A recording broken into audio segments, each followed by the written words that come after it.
those hands together and sing it like they sung it in the Civil Rights Movement.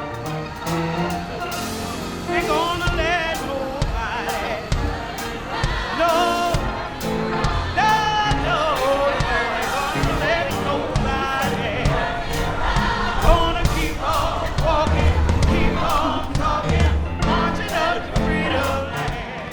Let the word go forth here and now that the Poor People Campaign is on the move. No matter what color, no matter what gender, no matter what sexual orientation, no matter what religious identity, we decide to love. And when you love folk, you hate the fact that they're treated unjustly. You loathe the fact they're treated unfairly. And if you don't do something, the rocks are gonna shout out, and the sun is gonna shine, and the clouds are gonna move. I want to thank my dear brother William Barber. I want to thank my dear sister Elizabeth Thea Harris for allowing God to use them in such a way that they are, in the language of John Coltrane, a force for good with a love supreme that embraces each and every one of us.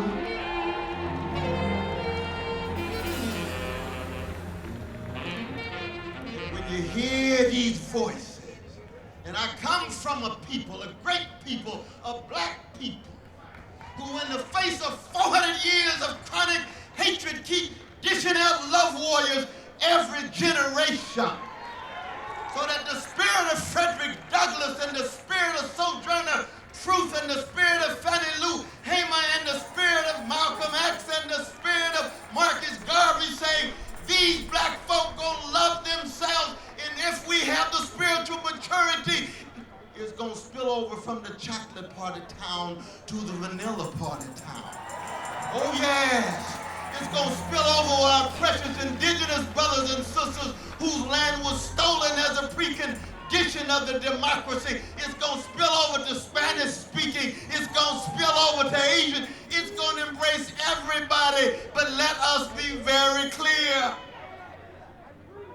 that this Poor People's Campaign is rooted in the legacy of Martin Luther King Jr. and Fannie Lou Hamer and James Lawson and Diane Nash in the 1960s, where we tried to break the back of a barbaric Jim Crow and Jane Crow and American apartheid, with the lynching on the one hand and the discrimination and degradation on the other.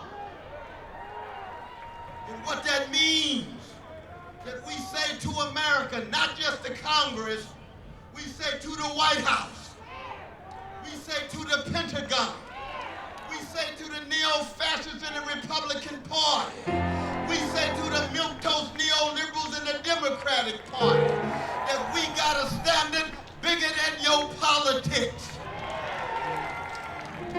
Somewhere I read, God is not mocked. You're gonna reap what you sow. And Malcolm X reminded us, chickens will come home to roost.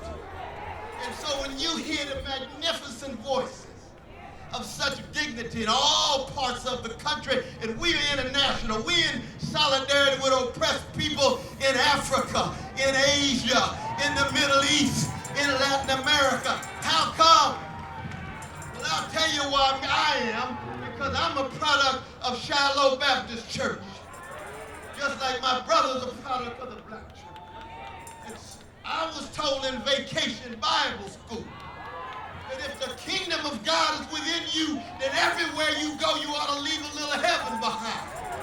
And when you leave some heaven behind in a hellish world of organized greed and institutionalized hatred and routinized fear and overwhelming hypocrisy, you're going to have to be in the world but not of it.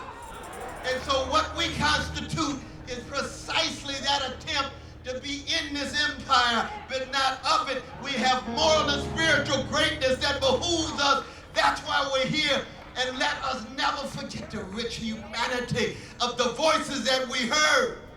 That would straighten our backs up. And Brother Martin used to say, anytime everyday people in the language of Sly Stone, anytime ordinary people in the language of James Cleveland straighten their backs up, you're going somewhere, because folk can't ride your back unless it's bent. let us forever move forward together and never ever, not one, not two, no step back. Thank you for both of the work that they have done. Let us work together, struggle together, go down together. And in the language of Duke Ellington, go down swinging, because it don't mean a thing if it ain't got their love swing in it.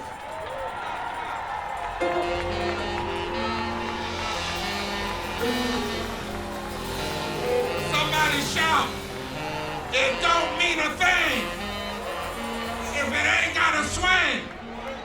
Swing some love, swing some truth, swing some justice, and keep on swinging till we knock racism out, and poverty out, and genocide out. Look at your neighbors and neighbor.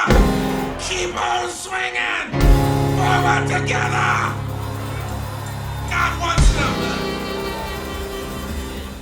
We are the Poor People's Campaign, a national call for moral revival. And together with our allies, we won't be silent anymore.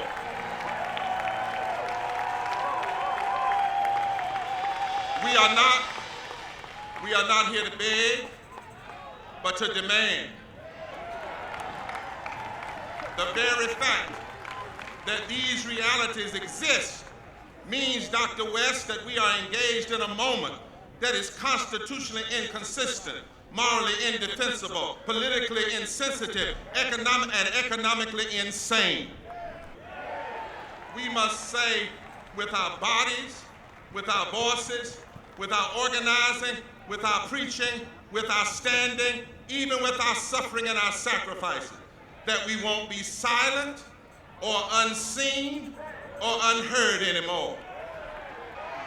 We are black, we are brown, we are native, we are Latino, we are Asian, we are young, we are old, we are gay, we are straight, we are trans, we are independent, we are from California to the Carolinas, from Massachusetts to Mississippi, from Georgia to the Great Lakes, from the Apache lands to Alabama to Appalachia, from Montana to Missouri, from Alaska to Arkansas, and we ain't going nowhere.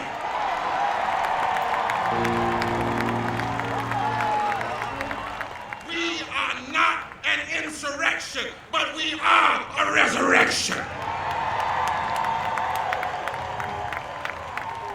And so make no mistake, from the State House to the Congress to the White House, this is no one day on and one day off.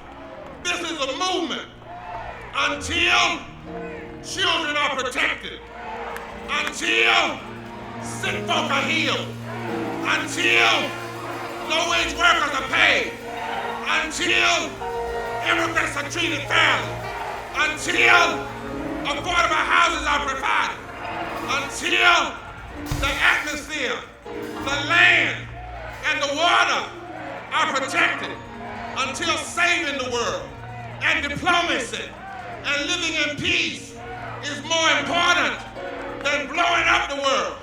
We won't be silent or unseen or unheard any